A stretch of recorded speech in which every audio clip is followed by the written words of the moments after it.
አብረን የምንመለከተው የዕብራውያን መጽሐፍ ላይ ያለውን በምዕራፍ 11 ቁጥር 1 እስከ 3 ያለውን ይሆናል። ክብር ለጌታ ይሁን። መጽሐፍ ቅዱሳችን በዚህ ስፍራ ላይ የሚያስረዳን በጣም መሰረታዊ የሆነ ነገር ነው። ይህ ደግሞ መሰረታዊ የሆነው ነገር በሁላችንም ዘንድ የሚገኝ ከመሆኑም በላይ ዕለት ዕለት ማደግ፣ መወፈር፣ መጠንከር ያለበት እንደሆነ ይነግረናል። ይህም ደግሞ በምዕራፍ 11 ዕብራውያን መልእክት ከቁጥር 1 እስከ 3 ያለው ቃል ነው። ላንብብላችሁ። እንደዚህ ይላል። እምነትም ተስፋ ስለምናደርገው ነገር ምን የሚያደርግ ነው? የሚያስረግጥ፣ የማናየውንም ነገር ደግሞ የሚያስረዳ ነው። ለሽማግሌዎች የተመሰከረላቸው በዚህ ነውና ዓለሞች በእግዚአብሔር ቃል እንደተዘጋጁ፣ ስለዚህም የሚታየው ነገር ከሚታዩት እንዳልሆነ በእምነት እናስተውላለን ብሎ ይነግረናል። እምነት ተስፋ ስለምናደርገው ነገር የሚያስረግጥልን ከሆነ፣ እምነት ተስፋ ስለምናደርገው ነገር የማናየውን ነገርም ደግሞ የሚያስረዳን ከሆነ፣ ይሄ እምነት በሆነ ነገር እኛ ውስጥ ተገኝቷል ማለት ነው። መንፈሳዊው ዓለም ላይም እንደዚሁ ይሄ እምነት የሚባለው ነገር የከሊትና የከሊ አይደለም። እምነት የሚባለውን ነገር ያስገኘ ነገር አለ። ትኩረቶቻችን ዛሬ ሰው ሁሉ የሚጠይቀው ተንበርክኮ ጾምና ጸሎት ይዞ እምነትን ጨምርልኝ እያለ በብዙ ሲዋደቅና እምነት መገኛው አለና ሰው ቢጾምም ቢጸልይም ቢለምንም መጽሐፍ ቅዱስ ወይም እግዚአብሔር ወይም መንፈሳዊው ዓለም ወስዶ የሚያገናኘው እምነት የሚገኝበትን ነገር ነው። እምነት መገኛው አለው። እምነት የሚገኝበት መንገዶችን መጽሐፍ ቅዱስ ነግሮናል። የራሳችን ያልሆነው ወይም ደግሞ እጅ በመጫን የምንቀበለው ነገር አይደለም። መጽሐፍ ቅዱስ እንደዚህ አያስተምረንም። ነገር ግን እምነት ተስፋ ስለምናደርገው ነገር የሚያስረግጥና የማናየውን ነገር የሚያስረዳ ነው። አንድ የሆነ እምነት የሚባለው ነገር በሰው ውስጥ የተቀመጠው ነገር ተስፋ ሰው ስላደረገው ነገር የሚያስረዳና ደግሞም የማይታየውን ነገር የሚያስረግጥ ደግሞ እንደሚቀበለው እርግጠኛ እንደሚሆን የሚያደርግ ነገር ነው ይለናል። ግን ተስፋ የምናደርገውን ነገር ብቻ ሳይሆን የምንቀበለው የምናገኘውን ብቻ ሳይሆን ይሄ እምነት ራሱ መነሻ አለው ማለት ነው። ዝቅ ብሎ መጽሐፍ ይሄንን ያስተምረናል። ለሽማግሌዎች ምን ማለት ነው?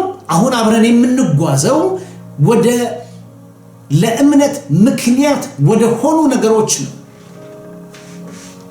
በሰዎች ውስጥ እምነት ተገኝቷል ካልን በሽማግሌዎች ውስጥ እዚህ ውስጥ እንደሚናገረው የእምነት አባቶች የምንላቸው ማለት ነው።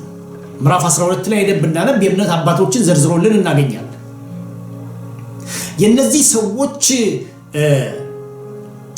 እምነት መነሻውን ያደረገው ምኑ ጋር ነው የሚል ጥያቄ ካልመለስን በስተቀር እምነቶቻችን ስሜቶቻችንና ፍቃዶቻችን ላይ የተመረኮዙ ናቸው ማለት ነው።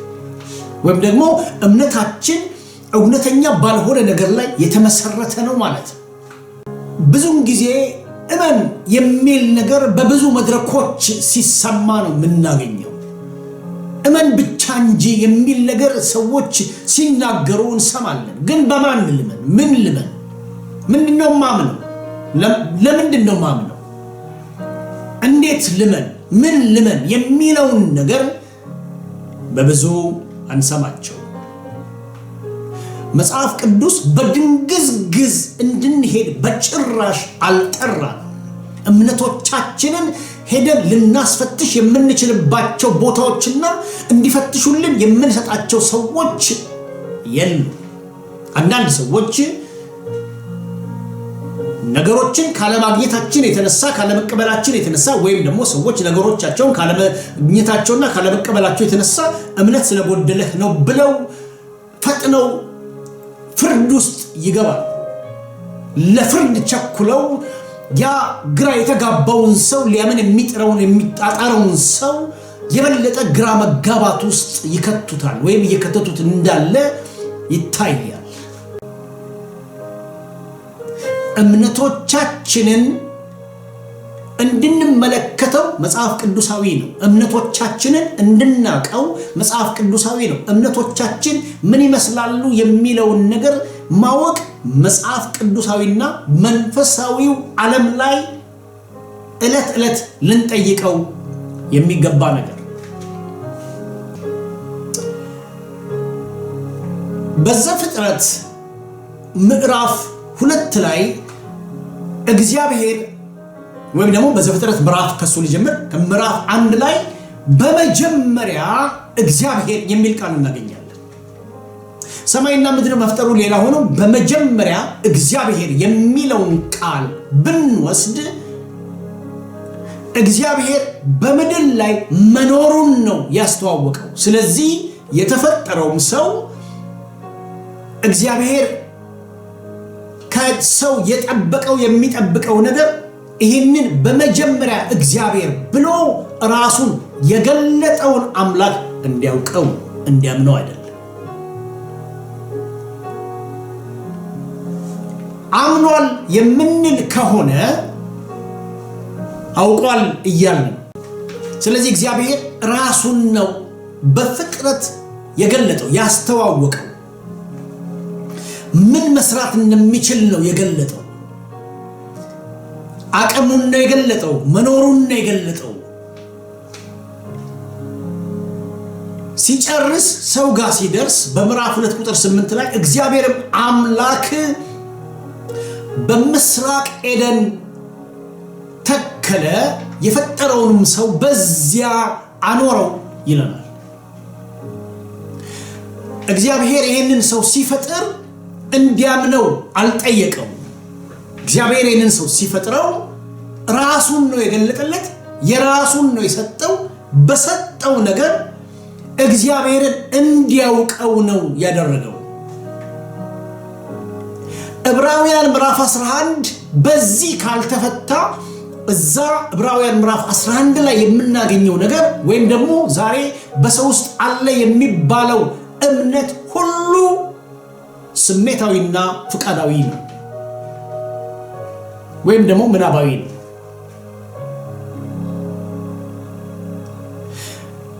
ዕብራውያን 11 ላይ የምናገኘው ነገር በእውቀት ላይ የተመረኮዘ እንዲሆን የሰማይ ፍላጎት ነው። ማንም እግዚአብሔርን ሳያውቀው እግዚአብሔር እሱን እንዲከተለው ደግሞ እንዲያምነው አይፈልግም። ሰው የማያውቀውን ነገር እንደማያምነው ሁሉ የማያውቀውን ነገር ተከትሎ እንደማይሄደው ሁሉ አዲስ ኪዳን ቢሆን ብሉይ ኪዳን መንፈሳዊ ዓለም ውስጥ ሳናውቃቸው የምንከተላቸው ነገሮች ሁሉ ወደሚፈለገው ሳይሆን ወደማይፈለገው ደረጃ ሊያደርሱ ይችላሉ።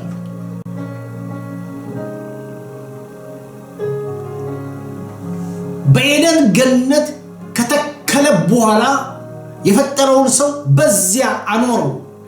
ምንድነው በኤደን ገነት የተካሄደው ብለን ብንል እግዚአብሔርና ሰው ነው በመተዋወቅ ያሳለፉት። እግዚአብሔርን ሰው በማወቅ ነው ያሳለፈው። ከሱ ቀድሞ እግዚአብሔር ራሱን የገለጠበትን ነገር በገነት የተዘጋጀውን ነገር ሲያይ ነው ሰው የከረመው። ይሄን የእግዚአብሔር ነው፣ ይሄም ከእግዚአብሔር ነው፣ ይሄንንም እግዚአብሔር ፈጥሯል፣ ይሄንንም እግዚአብሔር ፈጥሯል፣ ያንንም እግዚአብሔር ፈጥሯል እያለ የእግዚአብሔርን ፈጣሪነት እያወቀ ነው የተመላለሰው። እግዚአብሔርም ያደረገው ከፈጠረ በኋላ እሱ በፈጠረው ነገር ውስጥ ነው ሰውን አምጥቶ እኔ የፈጠርኩት እንድታቀው ማን መሆኔን እንድታውቅ ብሎ ወስዶ በገነት ያስቀመጠው። እምነት ያለ ዕውቀትና ያለ እውነት ባዶ ነው፣ ስሜታዊ ብቻ ነው። ስለ ተስፋ ማንሳት አንችልም። እምነት የሚፈጥሩ ነገሮችን ሳናቃቸው የማናየውን ነገር የሚያስረዳ ነው ብለን ልንል አንችልም። እምነት ሊፈጠርበት ወይም ደግሞ እምነትን ሊፈጥር ከሚችሉ ነገሮች ጋር ሳንገናኝ እምነታችን እውነት የሚሆነው እምነታችን ትክክለኛ የሚሆነው እምነትን ከሚፈጥሩ ነገሮች ጋር የተገናኘን እንደሆነ ብቻ ነው። ዕብራውያን ምዕራፍ 11 በእኛ ላይ ወይ በመንፈሳዊው ዓለም ላይ የሚሰራው ዕውቀትና እውነት የተጨመረበት እንደሆነ ብቻ ነው። ስለዚህ እምነት የሚባለው ነገር ተስፋ ስለምናደርገው ነገር የሚያስረግጠን ከሆነ እምነት ከዚህ ከዕውቀትና ከእውነት የወጣ አይደለም። በዕውቀትና በእውነት ላይ የተመረኮዘ እምነት ስሜታዊነትን ያለፈ ነው። የማናየውን ነገር በእምነት የምንረዳ ከሆነ ይሄኛው እምነት ስሜታዊነትን ወይም ደግሞ ፈጣን ከሆኑ እምነቶች የተለየ ነው።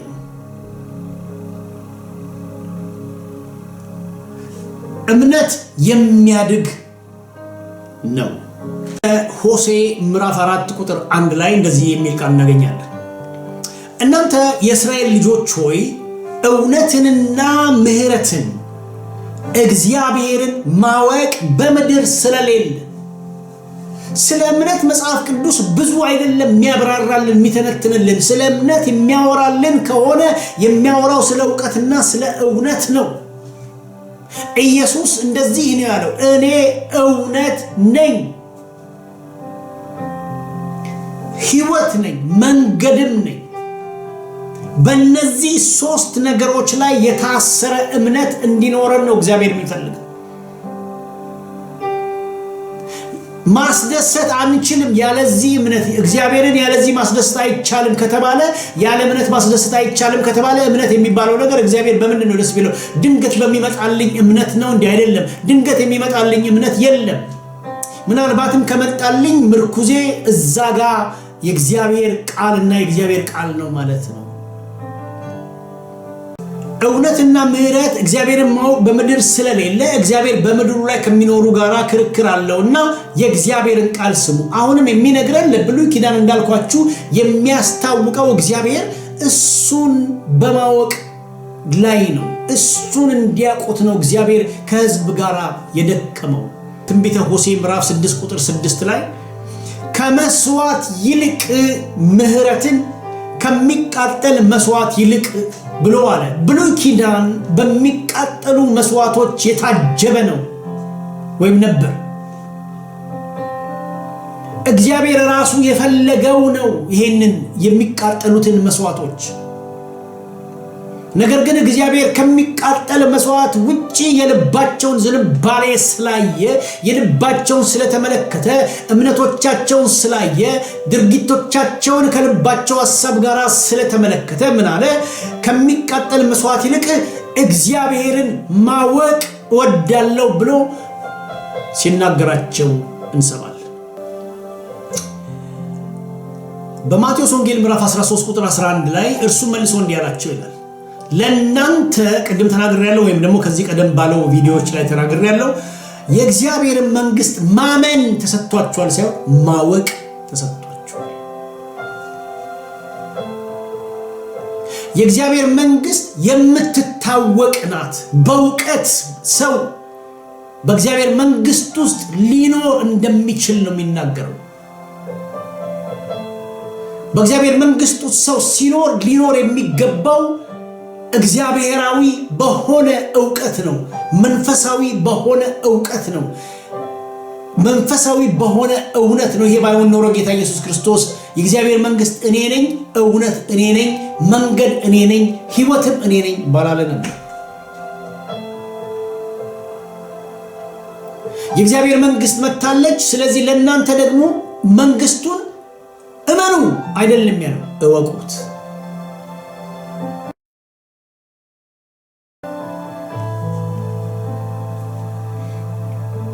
መንግስቱን እንድናውቅ ሲሰጠን መንግስቱን በማወቃችን በውስጣችን የሚፈጠረው እምነት በመንግስቱ ውስጥ እንድንሰነብት ያደርገናል። በመንግስቱ ውስጥ እንድንቆይ ያደርገናል። እምነቶቻችን ዘለቄታ ያለውን መንፈሳዊ ህይወቶቻችንን ያዳብሩታል፣ ከፍ ያደርጉታል፣ መጽናትን ይሰጣሉ።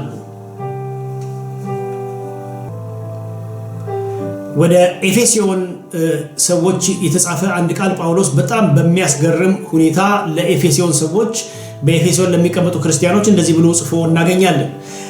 በደምስ የክብር አባት የጌታችን የኢየሱስ ክርስቶስን አምላክ እርሱን በማወቅ እሱን በማመን አይለንም። እሱን በማወቅ ማንን? የክብር አባት የጌታችን የኢየሱስ ክርስቶስን አምላክ የእግዚአብሔር ዘላለማዊ ፕሮግራም ራስን መግለጥ የእግዚአብሔር ዘላለማዊ ፕሮግራም የተጠሩት የተገለጠውን እግዚአብሔርን ማወቅ ነው። እርሱን በማወቅ ብሎ ለኤፌሶን ሰዎች ምንድነው የሚላቸው? የጥበብንና የመገለጥን መንፈስ እንዲሰጣችሁ እለምናችኋለሁ። የጥበብና የመገለጥ መንፈስ እንዲሰጣችሁ የምለምንበት ምክንያት እሱን እንድታውቁ ነው። በእውቀት ላይ ያለ እምነት እንዲኖረን እግዚአብሔር ይፈልጋል። የእግዚአብሔርን መንግስት ምስጢር ማወቅ ለእናንተ ተሰጥቷችኋል። የመንግስቱን ምስጢር ማወቅ